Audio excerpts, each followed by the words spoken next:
in the full 3 hours. I watched an hour and a half, had a little bit of a break, had a walk.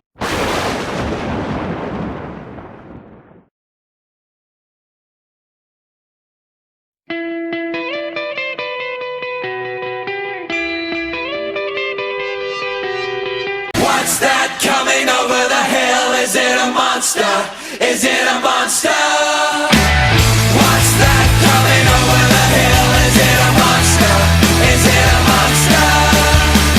What's that coming over the hill? Is it a monster? Is it a monster? What's that coming over the hill? Is it a monster? Is it a monster? Is it a monster?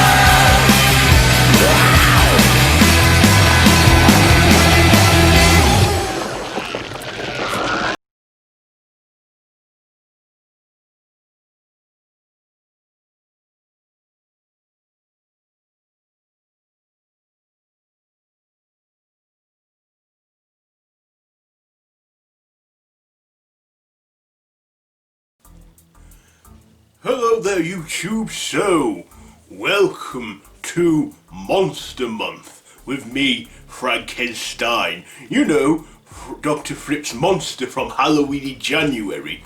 Well, as you are aware, that show ended last year because of the passing of my master, Dr. Fripp. But of course, when my master died, turns out arrangements have been made. I was taken in by Dr. Phileas Rico, and he's been teaching me and educating me for the past year.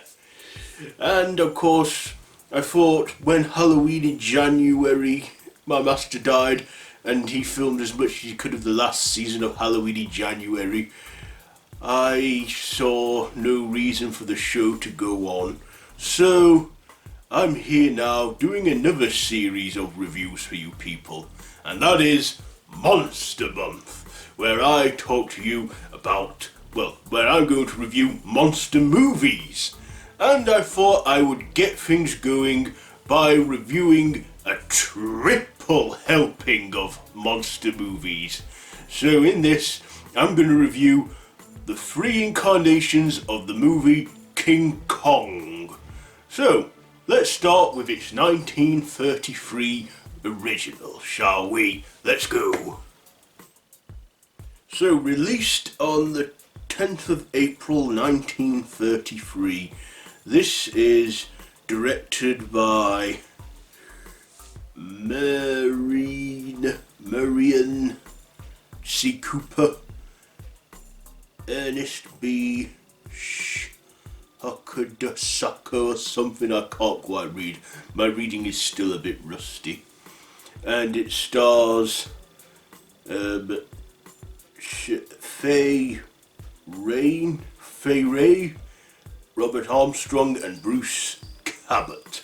So this is a 1933 monster movie where in New York, filmmaker Carl Denham is trying to make a wildlife exotic movie, and he can't get a break and finish his movie off until he discovers a down-on-her-luck actress called, what was her name?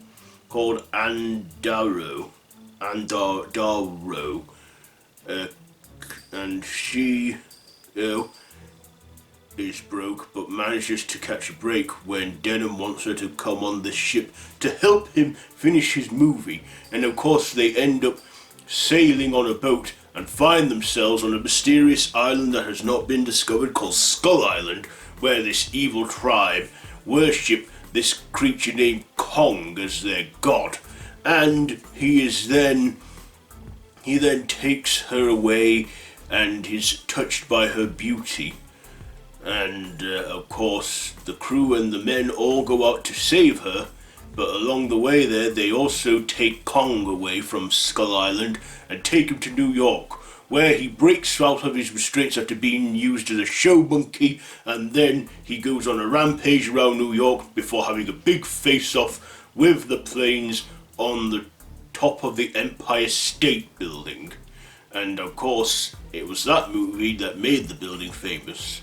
So, let's get to my likes and dislikes about this one. First of all, the likes. I like the pacing of this movie. It was about 100 minutes long, and they do a lot in that time. And for 1933, it was quite a long movie at that time. But of course, there are movies now that go on longer than that. So I liked the pacing of this movie a lot better than Peter Jackson's. We'll get to that a little later. But yeah, I liked the pacing of this one, and I liked the acting and the cinematography, and it was black and white, but it worked. And of course, I can't forget the groundbreaking visual effects. Now, at the time, this was groundbreaking, using stop-motion animation puppetry to make the film work, and it did. I mean, yeah, you can see it now, it's just a small little puppet, but back in 1933, this was mind-blowing. People couldn't believe what they were seeing on their screen. And, if only I was there back then in 1933 to see people be amazed by the effects of that. Because they were. The visual effects on Kong, I mean, it might look a bit dated now, but still, for 1933, that was quite an achievement. I also like the sequence where he fights the dinosaurs like the T-Rex and some of the other monsters we see on Skull Island. Of course, there were a few scenes on Skull Island that got cut due to time reasons, and those scenes got destroyed. And back then in 1930s, if there was a deleted scene to a movie and they cut it and left it on the cutting room floor, they won't save it for DVD extras, because we didn't have DVD extras back then. They would just destroy them and they'll be recycled for something other. But yeah, I liked this story, and I liked, this movie and all. And I kind of see why Peter Jackson loved it too, and what inspired him to remake it in 2005. But I said we'll get to that a bit later. So, my ratings for this one. I'll give the King Kong, I'll give it a 4 out of 5 for this one, because I did enjoy it. Now, to its 1976 remake, and of course, that is, 76. Let's go. So, 1976 King Kong. So, let me just find it here. So, King Kong 1976 is a monster adventure film, and it's directed by Joe Guillermin and is based off the 1933 film starring Jeff Bridges, Charles Gordon, and Jessica Lange. Yes, American Horror Story. So, pretty much like the first movie, only this time Fred Wilson, an executive of a pre-rock soil company, mounts to base a new Fred or something in the Indian Ocean, and in this one, on the island, they eventually go to Skull Island, where Jessica Lange is the big sacrifice this time to Kong, and we see them on Skull Island, pretty much like the original and stuff, and then they actually take Kong back to New York, where this time he doesn't climb on the Empire State Building, he climbs up onto the World Trade Center and has the face-off with them. And again, as you know, he is killed. But he's not actually dead, because they did do a sequel to this in, was it 1987? They did a sequel to this called King Kong Lives, where he's alive. But we're not talking about that one, we're talking about this one. So, let's cut to the likes and dislikes. First of all, the performances were good. Jeff Bridges was great in this. And he also had Odo in it from Star Trek Deep Space Nine, although he's not a changeling and he's a human in it. I also like the effects again for 1976. Again, it wasn't CGI, it was all practical and camera effects to create the persona that he is a giant gorilla. I also like the look of Kong in this. I mean, he wasn't like a puppet, but he wasn't as intimidating, and he was this time not a puppet, but a guy in a monkey suit, a gorilla suit. And he was played by Rick Baker in this one, and was voiced by Peter Cullen. And yeah, I enjoyed this. Yeah, they made some alterations to it, of course, with it being an oiling company, because when remakes come about, sometimes it's good to change things up and not do shot-for-shot stuff. And this one is definitely not shot-for-shot fully. I mean, there's scenes in there that resemble the original, but still are pretty good. You know, the suit they got for King Kong was practical and pretty neat, as people mostly say. And then they changed up the finale from having it climb up the Empire State Building. He climbs up the World Trade Center, the Twin Towers, which at the time were still new buildings. They were completed in 1971, and in 1976 Kong climbed them both. Well, I think he climbed up one, jumped to the other one. He had to stand off with them on the planes, and he fought them, and Jessica Lange was begging him not to because they were going to kill him. You know, and he does fall. I'm not going to say he dies because, like I said, they did a sequel to this one, so he falls. But yeah, so I like that they changed things up in this and didn't make it too much the same as the original. Still had that whole thing where he just rampages through New York, but that's understandable. He was taken out of his environment, which any animal would not like to be done to, you know. At least we see him get on the boat this time, and he's on the boat. And I love the connection he has with Jessica Lange's character, Dawn. I also got to say, Jessica Lange was really beautiful in that. But she still is now, even at her age of 70. She's still beautiful. And yeah, I really enjoyed watching this one. It wasn't boring, and it was adventurous. It didn't drag on, and was fairly enjoyable. So yeah, there's a few dislikes and negatives I gotta say on there, but this was all modernised and set in 76. We never had a Kong story set in the present day to my knowing, at least not yet, but we could do. Godzilla vs Kong coming out this year. Anyway, my ratings. I shall give King Kong 1976. I'll give it a 3.5 out of 5. So not quite as good as the original, but still a good remake. And at this point in the original versus remakes, the original is taking the lead in this.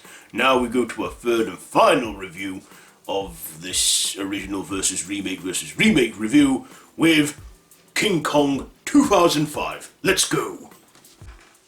So, written and directed by Peter Jackson, based on the 1933 film, starring Naomi Watts, Jack Black, Adrian Brody, Thomas Kretschmann, Colin Hanks,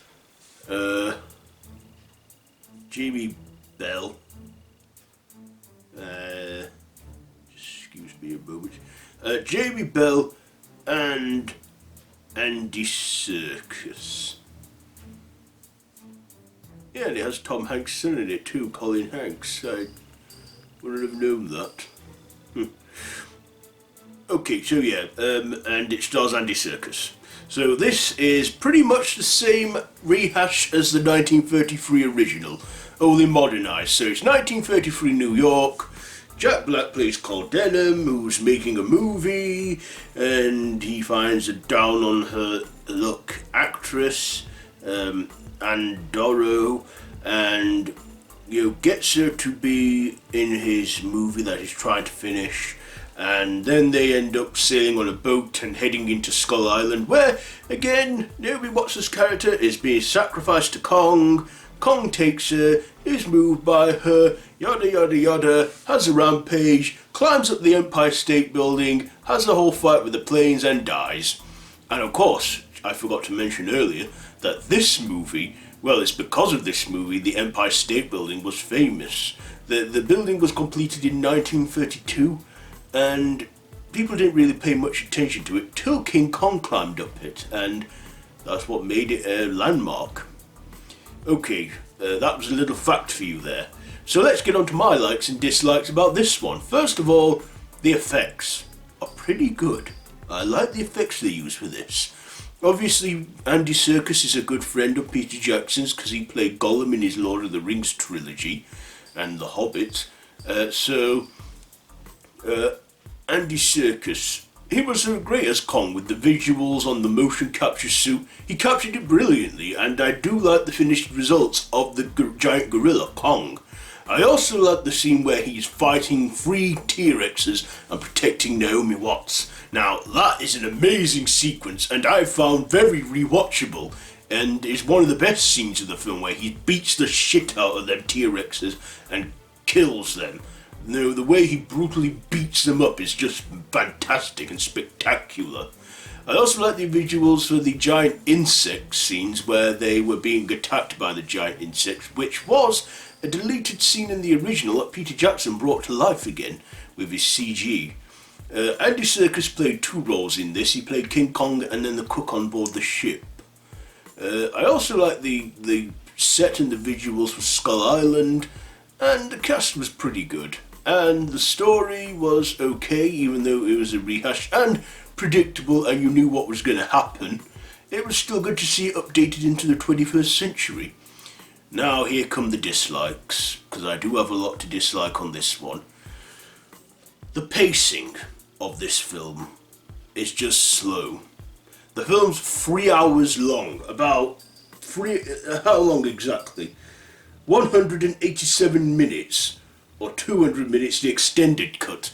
That movie is 3 hours long, and the extended cut is 3 hours and 20 minutes long, and it is a very, very long film. So to watch this, it requires a huge time commitment, which I did make because, well, I had a lot of time on my hand. And this movie, it was so slow.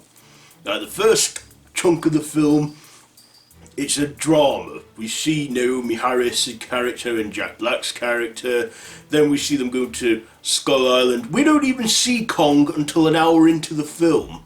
Like 1 hour into the film. And we don't see Kong until then. So the first hour of the film could have easily been cut and trimmed down to maybe half an hour. And then there was the whole scenes on Skull Island where probably the second act of the film happens. And then we go to the final act of the film in the third part where Kong's in New York rampaging and stamping and thumping around. And it's just such a long film and it's so slow. Peter Jackson, I don't know why he makes his films as long as they do. I don't know why he can't just trim an hour off this film and put them into deleted scenes and have it at least run for 2 hours or maybe 2.5 hours, but that long, 3 hours. You need a really big bladder or a strong bladder if you need a wee, or if you're going to pause it now, you can pause it and have a wee. But, it's just a long, long film, and as I said, requires a huge time commitment. And is it worth that? Well, the first hour you might as well skip a lot of it because it's boring. The first hour is boring of this film, going to Skull Island and all that. The film is just so long. That's where I think the fault is with this one. Peter Jackson does do good movies, but he can make them a bit long sometimes and, not able for people to sit through. Especially the Lord of the Rings trilogy. That was a very long time, especially The Return of the King. Damn. I don't know how you can make time for that, but me, I had to watch this film in 2 stages. So yeah, I didn't watch it in the full 3 hours. I watched an hour and a half, had a little bit of a break, had a walk, had some food, stretched a bit, and then I went back and watched the second hour and a half. But still, this is, like I say, a very long movie, and that's what did it for me. It was just too long, and it was hard to sit through in moments. But still, I think the acting was good and the effects were good, especially the ending where King Kong's on top of the Twin Towers and he fights the planes, and then he looks at Naomi Watts before letting go. We see the full emotion that is put into that performance from Andy Serkis playing Kong, and that was a powerful moment. And was a very sad ending, even quoting the line from the original that Jack Black says, it wasn't the planes, it was beauty that killed the beast. So, yes. Anyway, my ratings now. I'm going to give Peter Jackson's King Kong, the 2005 version, I'm going to give it a 3 out of 5. So 3 out of 5 for King Kong. Like I say, it's a good film, it's just very long and can drag, and it does drag.